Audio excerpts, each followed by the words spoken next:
Hi, and thank you for watching us here at Tax Talk UK, where we talk about all things tax and try to help you to navigate the tax system as it applies to you. So today we're going to be talking about confirmation statements for those trading as micro entities, limited companies. Before I do, if I could please ask if you could take a moment to subscribe to our YouTube channel, please.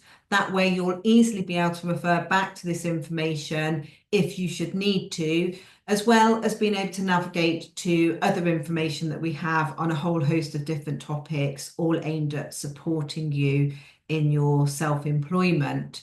If you navigate to the playlist section of our YouTube channel, then you will find the information loosely catalogued into playlists to try to help for you to be able to find the information that is most relevant to you.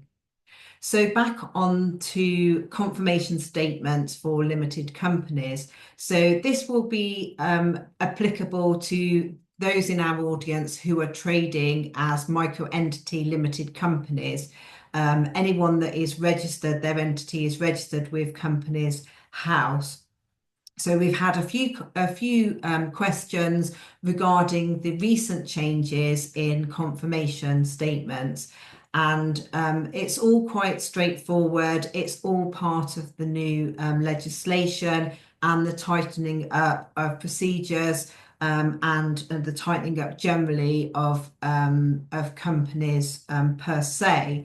So when you come to file your annual confirmation statement, this is just the return that goes annually to Companies House that just really confirms that there's no changes in the sort of statutory information, such as your registered address, your directors, your shareholders, if you have any, as such. So the first thing that people have noticed is that you're now required to tick a box to confirm that there's no changes. And this is just to, of course, to make sure that people are actually looking at the question. So before there was no need to tick the box, but there was a presumption that you'd read the question. So it's just really to sort of focus your mind to make sure that you are looking and you are noticing if any of the information has been updated and that you've forgotten maybe to let Companies House know. And then the other sort of larger change is the requirement to register a business email. And the first time that you will need to do that is the first confirmation statement that you submit since the changes have been brought in.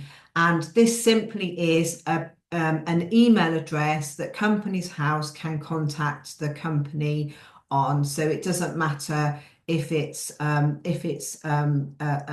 company email address with a company domain or a personal email address. The important thing is that email will be able to enable Companies House to reach somebody that is responsible for the company. So you simply add that email address in, and then once that's registered, that email address will receive an email just to confirm that it's been registered. Nothing needs to be done with that email. It is a genuine email, and it's just to, sort of check.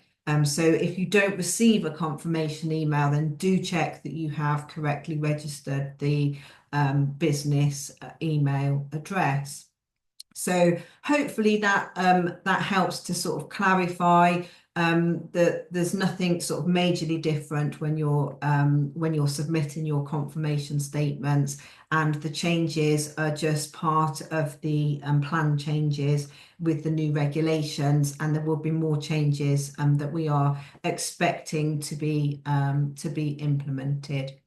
So thank you very much for watching, and please do remember to subscribe to the channel. Thank you. Goodbye.